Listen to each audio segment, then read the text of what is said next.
Je vous remercie, Monsieur le Président, mes très chers collègues.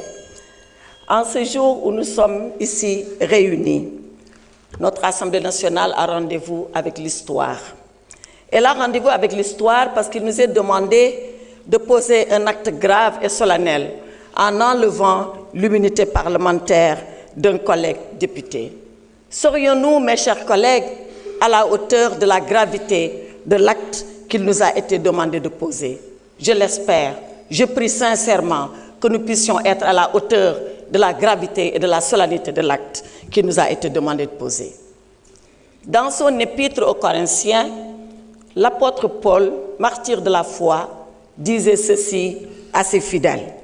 Si le ministère de la condamnation est glorieux, le ministère de la justice est encore plus glorieux que celui de la condamnation.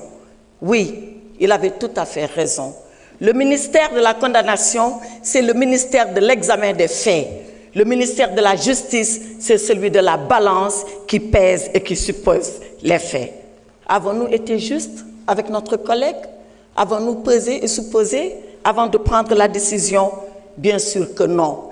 Avons-nous été justes avec Farba Ngom lorsque nous stations sans dossier? Je le dis, je le répète et je le confirme. Oui, il m'a été transmis un dossier entre guillemets, 4 lettres de transmission sur des feuilles volantes. Si c'est ça un dossier, on est loin de l'idée qu'on se fait de notre mission.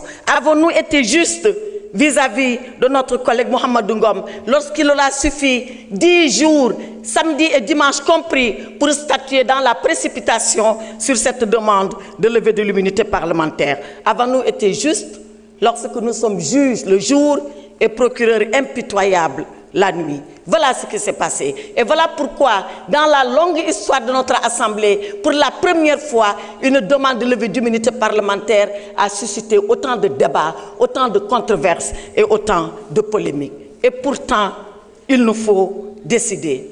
Il nous faut décider parce que nous sommes l'Assemblée nationale. Il nous faut décider parce que nous sommes les représentants que le peuple a envoyés ici à notre place. Il nous faut décider parce que nous devons être une assemblée juste, une assemblée nationale, une assemblée souveraine et une assemblée de rupture, comme on l'a promis aux Sénégalais.